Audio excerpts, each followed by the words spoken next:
I'm excited that one of my good friends and someone who is frequent in the show is here again. She's the national spokesperson for Parler.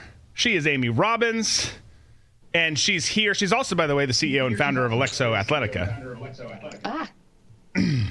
Hey, Amy, how are you? Hey, Drew. Look, first of all, glad to have you. I can hear myself over there. Well, I think we're working out a few technical issues. I can hear you, so I feel like that. I feel like we're good. I think we're good now. All right, well, maybe not, but you know what? We're gonna do it anyways. We're just gonna have fun. So good having you here. Thanks for taking some time out of your busy day, busy schedule to come spend some time with us. There's a lot going on, Drew. Yep.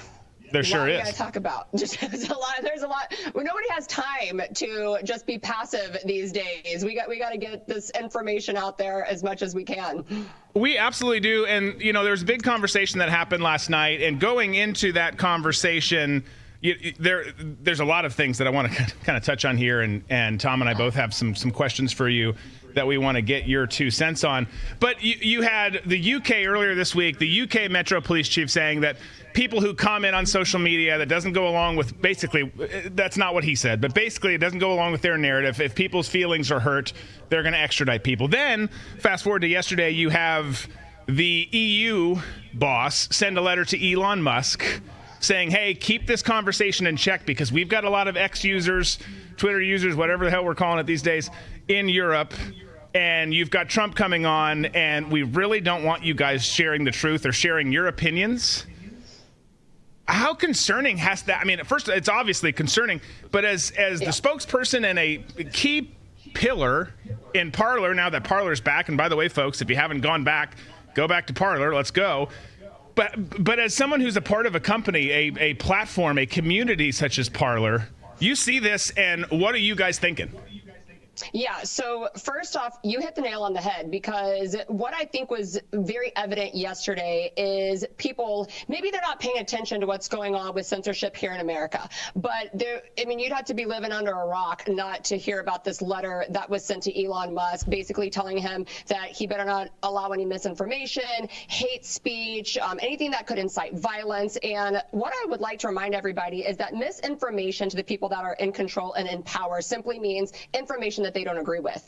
And so what we saw yesterday was no longer are we just dealing with this on our home front. So if you weren't paying attention to the censorship and the suppression of speech that's going on in America, maybe you're paying attention to it now. But what we've seen in America over the last several years is the government trying to use backdoor coercion to put pressure on social media outlets to start censoring what they deem to be misinformation. We saw it with the Hunter Biden laptop issue. We saw it with differing information and ideas that was coming out about alternative treatments like ivermectin or hydroxychloroquine when it came to COVID. And you saw very quickly that if the government didn't agree with it, they were putting pressure on social media platforms to simply shadow ban or take users off the internet and just basically make it to where their voice could not be heard.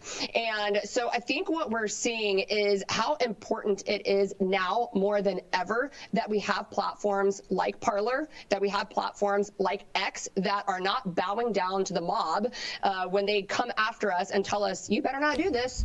Like a nagging school teacher, you better not do this.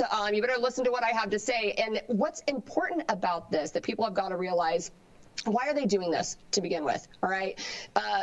The people that understand and are trying to control misinformation understand one thing, that he who controls the information controls the power. And why is that? Because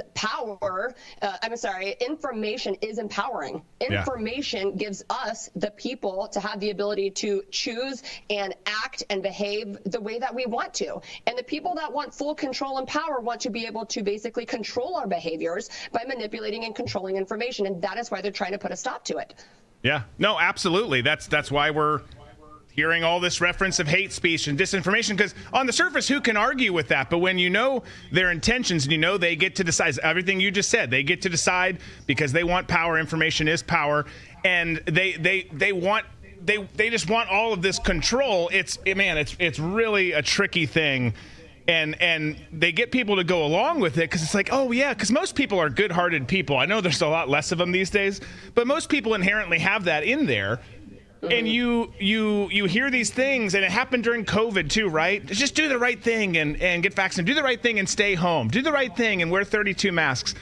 Do the right thing here and don't share your opinions because hate speech is wrong. And you're like, well, hate speech does sound wrong. But what is hate speech? Exactly. And who gets to define it? Yeah, they can't. Well, the people that are wanting to control it are the ones that are also wanting to define it while simultaneously themselves spreading actual misinformation. They are twisting the truth to fit their narrative, to be very one-sided, and then they're suppressing the free flow of information. The free flow of information is what is on the line here, and this is so important that we have platforms, like I mentioned earlier, like Parler and like X, that are allowing free flow of information. Look, with freedom and freedom of speech, there may be things that you see on one of these platforms that you don't agree with, that you don't like. Maybe you don't like the hard conversations that they're trying to tackle, but at the end of the day, having the ability to have these discussions and have these debates is absolutely vital. And if we start losing that and suppressing it, then we are losing a very important piece to democracy. Yeah, period, end of story. I don't know how anyone can argue with that, but yet there's a lot of people that are. How prepared are you? I know Tom's got a question, and there's other things that I want to get into as well. But last night, this conversation, not speech, but this conversation between Musk and Trump that no one wanted to happen, again, because we can't have truth or different opinions out there. And you could say it's not the truth. Okay, let's still just call it what it is then. It's different opinions. They're entitled to have their opinions, and they don't want them out there. And usually that coincides with them telling the truth, and that's why the left and other people don't have it or want it out there. But they got hit with a DDoS attack, stalled that. How big of a struggle or an issue? And I know we're friends. I know you're not a tech guru, but and I'm not either, by the way. But in generalities, there's lots of people there who are at Parler and are at all these companies. How concerned are you as a company about, because you offer a free speech platform, a community for people? How concerned are you about frequent attacks from people who don't want that? Well, look, Parler already experienced censorship to the highest degree by actually getting completely removed from Apple and Google. Right. AWS shut down the cloud server. And so the new owners actually learned a lot from that. And being tech people themselves, what they did was they understood the importance and the absolute crucial need to have a resilient platform. So they created their own private server and all of the infrastructure. So we own all of that, eliminating the risk and the ability for us to be canceled. And, we would highly recommend other platforms that are going to be under this same type of scrutiny start to look into the tech that's available to do that as well. But that is one way that Parler is setting themselves apart, and we are making sure that these conversations don't get interrupted. And that DDoS attack that happened yesterday really highlighted the need for more resilient platforms to be out there. But right now, Parler is leading the charge in that with the technology that we have by owning our own private cloud and the infrastructure, and we're ensuring that these conversations get had. Yeah, I love it. Tom, we talked earlier about the folks overseas who are making all these threats to us now. Tom has a question on that matter. I'll let him jump in. I do, Amy. How you doing today? Hi, it's great to see you. Nice to see you. So my question is, I come from, the entertainment world where, everything that I've ever done in my entire career has been based on the First Amendment. And to me, it's number one for a reason, like everybody talks about. My concern with what's going on in the EU, targeting things as hate speech and trying to extradite Americans or anybody else to England to stand trial is very frightening to me, because that starts down the road of self-censorship, and that's what they want. And also, I really enjoy going down like the rabbit holes of conspiracies and so forth. And so a lot of my posts are like, that Webb Hubble is actually Chelsea Clinton's dad and that sort of thing. But also, on this show, or like if I tweet something out, or use any form of social media, a lot of what I do is satire. And for myself, like satire or comedy, with the scolds that we have, the woke scolds that we have across the world, they see that as hate speech. And, my concern is that people will self-censor themselves, because I really do believe that we're going to see within the next year somebody from the United States get extradited over to England. And when it comes to like Parler, your own platform, I know that, you're being a publisher, you're not responsible for what people say, but is there a concern with you guys there, and has there been any talk with attorneys on what would be the next step if there was somebody using your platform who was extradited?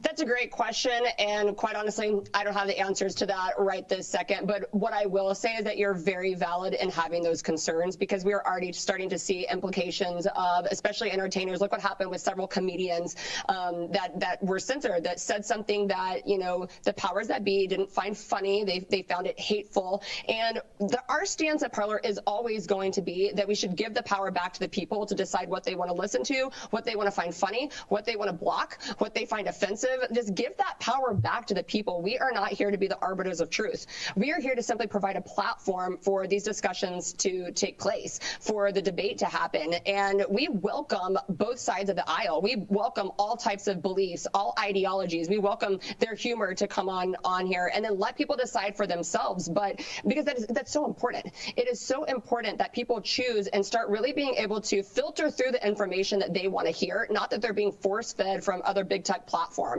but that they're able to consume the information that they want, and they're able to discard what they don't want, and then make the decision for themselves as to how they want to act in regards to that information. Are you guys getting any kind of pressure from the government or any other outside entities that are funded by some sort of nefarious Greek man that, seems to put his money everywhere to sow seeds of discontent around the world that are actually trying to fight you guys? How is that going for you?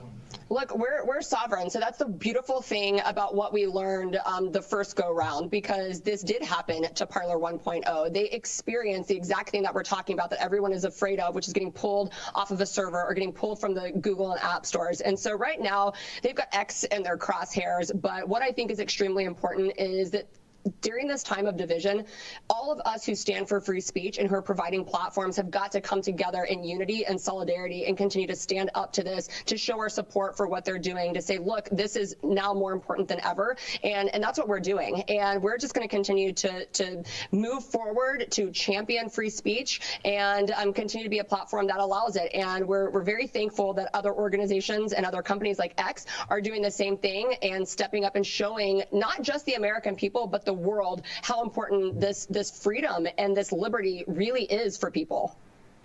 And also, too, for, like platforms like Drew's and, my own personal platform, it seems like what's happening right now is as the average American is being bombarded from all different fronts, and we're trying to, pivot and move. And like you said about solidarity, it seems like if you're, a user on X, it seems like if you can get on multiple platforms, and Parler being one of them, that it's putting them sort of on the defensive, and they're going to have to fight on multiple fronts now. Am I off base with that, or do you think that it's more beneficial to the average person not to stick to just one platform? I think it's beneficial to spread your message to as many places as you can possibly spread your message, and to get it out there, because what you have to realize is that people are picking and choosing where they want to go and consume this information, but you never know who you're going to reach. You never know what new person might hear the information that you have to share and be able to make and come to a different conclusion than they would if they didn't hear it on that platform. And so I just encourage people to find the platforms that work for them, but know that they have a home in Parler. If you're tired of the censorship on other big tech platforms, if you're tired of not being able to share your opinions, your belief, or have the discussions that you want to have, come on over to Parler. It's super easy to create an account. You can go to parler.com and check out all that we have to offer. We have a lot of things, really neat things coming down the pipeline. And so you just got to stay tuned for all of that. But I would just encourage you to check it out, because what we're doing over there is really exciting. All right, and one last question. We're big sports fans around here. Who's your college football team? Who's your professional football team? Oh, this is going to be so easy. First and foremost, I'm an Aggie, so whoop, and gig 'em to all my other fellow Aggies out there. And I live in Dallas. Are you allowed to say anything else other than Dallas Cowboys? I mean, come on. I wouldn't make it 10 feet out this door if I said anything else. I love it. I expected, but I forgot, or I either didn't know or forgot that you were an Aggie, and I love that. I think that's friggin' awesome. And we're so excited that college football season's around the corner, because there's other things we get to talk about than the doom and gloom that's out there. Yeah. But this is really amazing. Last point I have, at least in terms of just how the left is doing these things. Obviously, it's absurd what folks in the UK are doing. I think it's also, just side point on that, just I'm going to take us in multiple paths here for a second. I think it's also kind of funny how we have so many people here, and I get the spirit, and I don't want people not to have the spirit. There's so many people who are like, F you, like, you know, we beat you before, we're going to beat you again. But the only problem is you know, we were talking about this off camera earlier. That is true. That is the mindset, and you're right. America's awesome. We've got this great country. We're losing it, but we've got this great country. But there's so many concerns that you're now that situation's not exactly true, because you'd be fighting our own people and the government over there if they tried to extradite you. It's just it's a troubling time, because this administration is not going to be like, you know what, we stand by Drew's rights to say whatever he wants. You're right. And he's saying, I want to point this out about this conversation. This is why I thought it was so important that Trump and Elon Musk had this conversation yesterday, was because what we are seeing are two very contrasting visions for America. Two very different ways that these campaigns are going about what's happening in America. You have on one side, the Harris campaign is really emphasizing joy. She considers herself the joyful warrior. And then you have Trump over here, who is a realist, and he is trying to get this message across to people that America is facing some serious challenges right now. And what people need to understand is, if we do not have platforms for both of these views to be heard and to be seen, people would not actually understand the challenges that we're facing. They would not be able to take a look around them and know what's really going on, and then make an adequate decision for themselves when they go and cast their vote in November. And so that's why I think, you know, with Parler, when it comes to freedom of speech and it comes to having these discussions, we actually encourage people to share both. Share your hope, share your joy. But we also know that with freedom of speech, you've got to face reality at some point. And if you never actually hear the reality of what's going on in America, then how are you ever supposed to make an informed decision and act in accordance with that? yeah. 100%. I mean, that's just absolutely true. I also think it's fascinating that they try and do what they did yesterday, and don't think that that's not going to just blow things up. I mean, what's the listening count or view count for this thing now? Almost a billion. Almost a billion. Yeah. So keep doing what you're doing, left. I mean, it's scary as all get out, talking about getting extradited to Kenya and the United. I mean, I'll be in like a Nigerian prison by next year, I promise.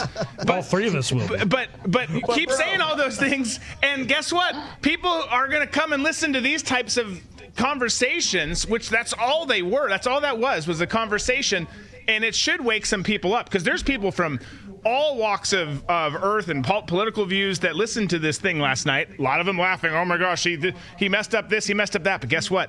You're all talking about it. You're all talking about it. Yep. And you all heard a different perspective than what you're going to get if you simply just sat and watched legacy media. Yep. And that's the important thing, is that there are other platforms, other ways and places for you to get this information. And we cannot continue to allow our government to try to put pressure on social media platforms to shut this down. They are weaponizing misinformation, and we've got to just continue to take a stand against it. So you have our guarantee that Parler will always take a stand for free speech. We will continue to provide a platform for that, and we're thankful for other platforms like X that are doing the same. You mentioned it earlier, Amy. What's the easiest way for people to go get plugged back into Parler if they had an account, or if they never have had an account? What's the simplest way to just go do that? Actually, if you had an account, you could probably just go re-download it. It's probably in your cloud somewhere. You can go to the Google or Apple store and simply download the app, or you can go to the website, parler.com. We actually have a web version that we just launched as well, which is pretty neat. And so, yeah, it's really simple to reinstate that or create a new account, and we would love to have you. You have found your people. I tell everybody all the time, choose to be empowered, choose Parler, go check us out and download it, and we're happy and excited to see you there. I love it. I love it. Well, go do that, folks. Amy, thanks for giving us some of your time on this Tuesday. It was great seeing you, as always. We'll definitely do this again. And, folks, you need to go check out Parler. Also, check out Amy's company on the Alexo Athletica on the side, too, just to give you a little plug there. But no, seriously, do. Go check out Parler. Love everything that you're doing, Amy. Love all – I'm not going to mention names, but love all the work that everyone else that I know there is doing. Super exciting things ahead. And it's so important that we have it. So kudos to you guys for stepping up. Thanks for being here. Thanks for having me on. Have a good one. You got it.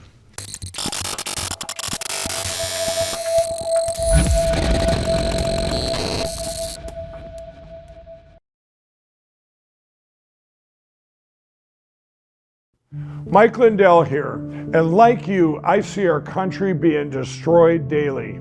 We face massive economic issues, and I can tell you from firsthand experience, there are people in power who threaten the values that have made our country great.